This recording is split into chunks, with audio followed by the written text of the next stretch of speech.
Introducción a la química.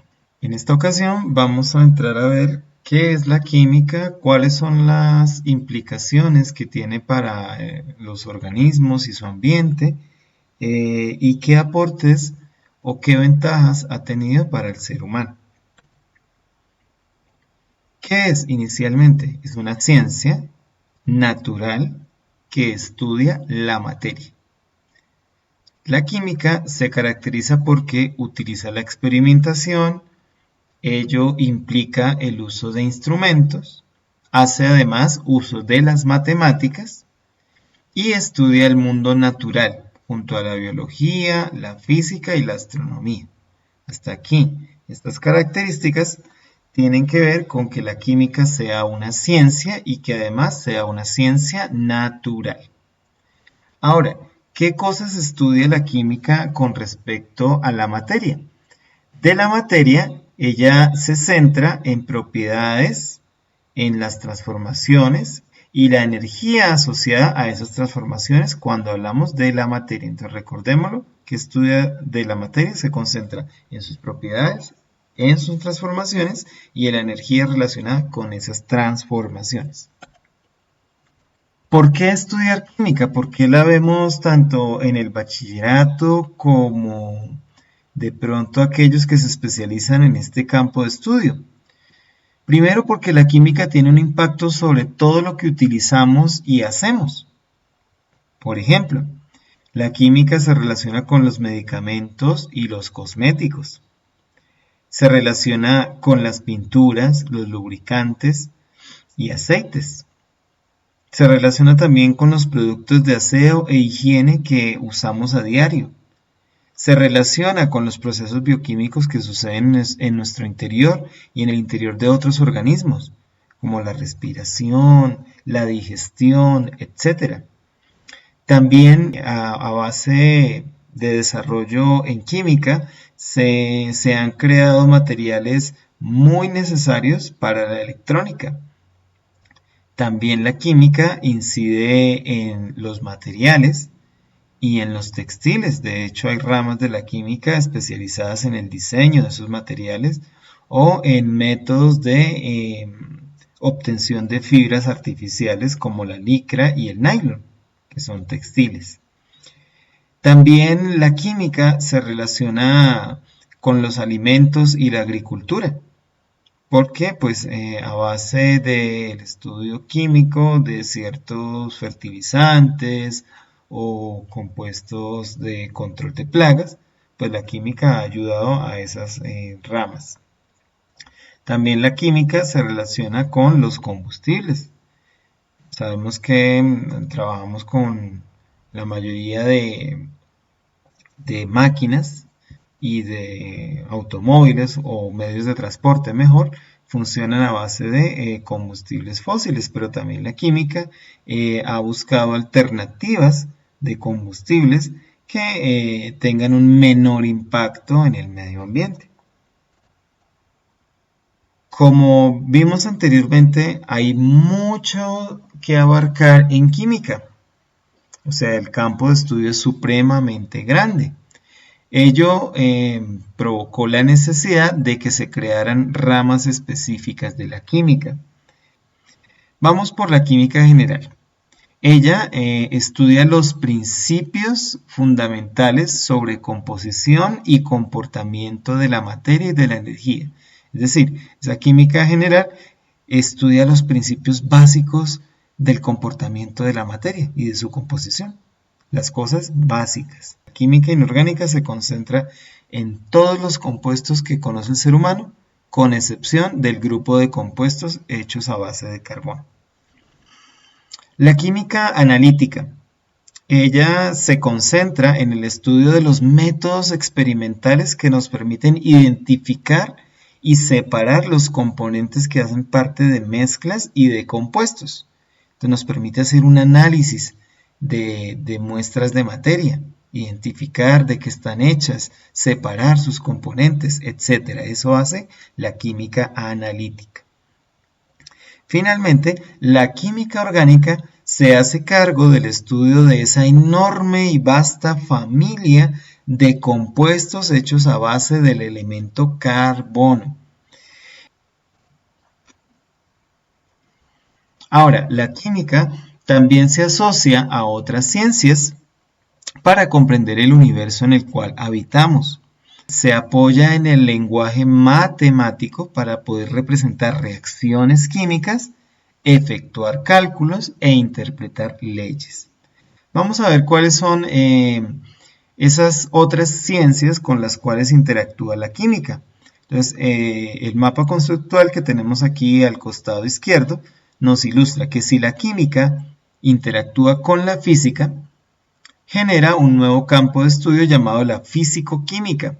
Es una interciencia que lo que hace es estudiar la energía, el átomo y las subpartículas. Eso hace la físico-química.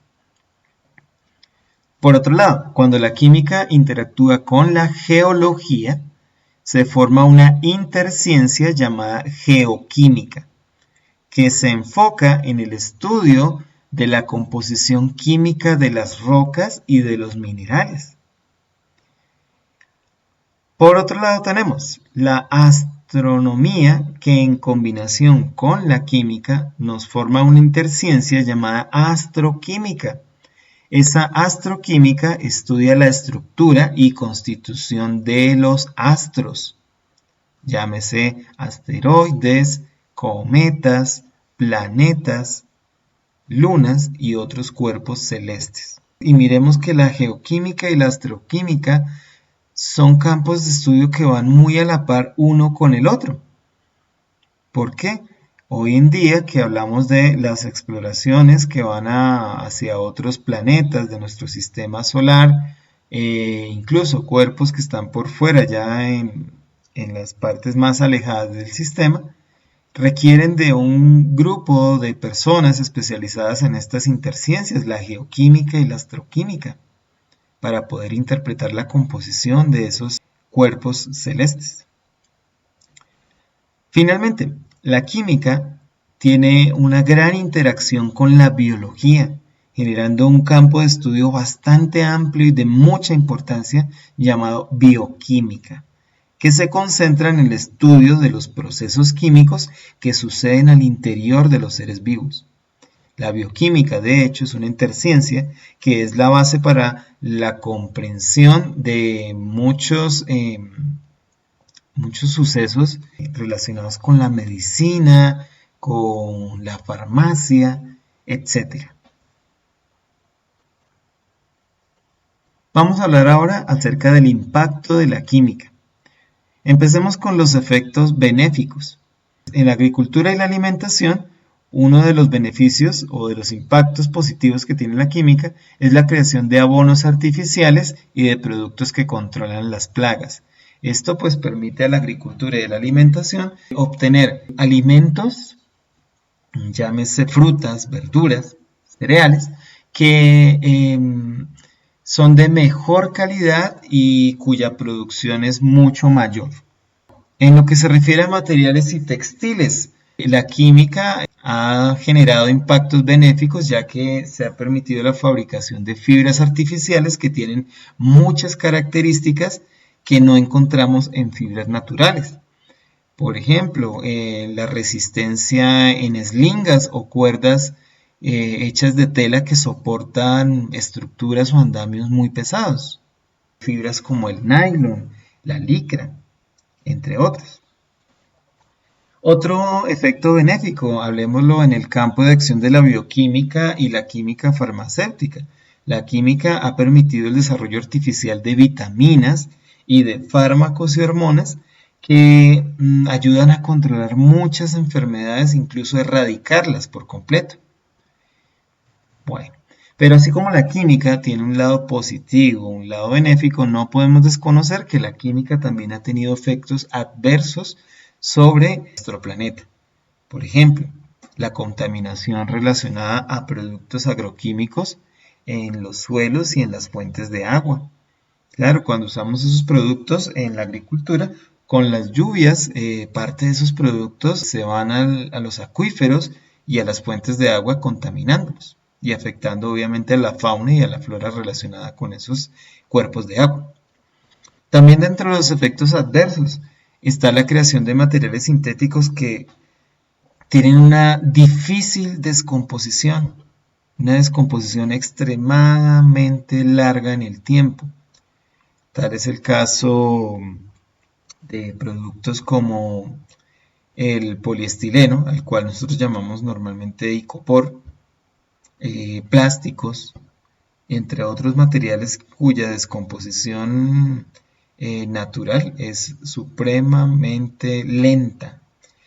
También otro efecto adverso es la creación y mala utilización de sustancias estupefacientes, que pues desafortunadamente organizaciones al margen de la ley y también personas del común pues han fomentado que haya un desarrollo de esas sustancias o una mala utilización de ellas, lo cual pues ha generado problemas de salud pública y problemas de orden político y social.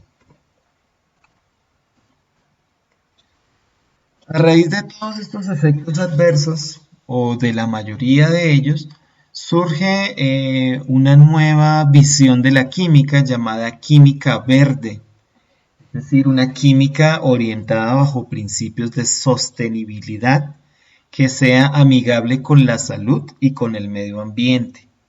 Básicamente, la química verde es una filosofía de diseño de productos y procesos químicos que implica una reducción o, en lo posible, una eliminación de productos que sean nocivos para el medio ambiente y los seres que lo habitan. Esta química verde, esta filosofía surge hacia la década de los años 90. Uno de los principios, evitar los residuos dentro de cualquier proceso químico. Se busca, hablando de la filosofía de química verde, que no existan insumos o materiales que no se vayan a utilizar y que terminen acumulándose, generando un problema. Que no se generen fluidos o reactivos gastados que finalmente terminan siendo vertidos al medio ambiente y generando un problema ambiental. El segundo principio nos dice usar y generar sustancias que posean poca o ninguna toxicidad, es decir, la química verde busca reemplazar ciertas sustancias en determinados procesos industriales por otras que no tengan tanto impacto y que no sean tan tóxicas. Otro principio, el tercero, minimizar las sustancias auxiliares. Es decir, en un proceso de elaboración de algún producto, en un proceso industrial, lo que se busca es utilizar la menor cantidad de sustancias posibles, es decir, reducir el uso de disolventes, de agentes de separación, etc. Cuarto principio, minimizar los insumos de energía, es decir, buscar que los procesos químicos, tanto a nivel industrial como a nivel farmacológico, se desarrollen a presiones y temperaturas ambiente, lo cual hace que no se requiera un alto consumo energético. Bien. Quinto principio, preferir materiales renovables frente a los no renovables, es decir, podemos hacer uso de insumos que provengan, por ejemplo, de plantas y no necesariamente insumos, por ejemplo, a base de petroquímicos. Entonces, lo que son plantas, pues uno es una planta que podemos sembrar en determinados terrenos que nos permite extraer de ellos pues la materia prima y ya no tendríamos que hacer explotaciones mineras o petroleras que terminan contaminando bastante el medio ambiente. Sexto, diseñar los productos para que su descomposición natural se dé tras el uso de una manera muy corta, hablando en escala de tiempo, es decir, que su biodegradación sea bastante rápida y que los productos de esa biodegradación no sean contaminantes. Séptimo, vigilancia y control desde dentro del proceso. ¿Eso qué quiere decir? Que si yo tengo un proceso industrial para elaborar, qué sé yo, un perfume, por ejemplo, o otro tipo de cosmético, pues yo voy a hacer control de todos los diferentes pasos que están relacionados con la producción de ese artículo. De manera tal que yo busque en cada paso mirar dónde puedo controlar o reducir la utilización de ciertos insumos o sustancias o de ciertos residuos. Octavo, seleccionar los procesos y las sustancias para minimizar el potencial de siniestralidad. Es decir, escoger qué insumos o qué sustancias básicas para la elaboración de X o Y producto no se nos conviertan en un peligro potencial. Lo hemos visto algunas veces en los noticieros, que X o Y fábrica tienen acumulados ciertas materias primas, pero resulta que si no se acumulan o no se disponen de la manera adecuada, terminan generando incendios, generando también accidentes químicos, etc.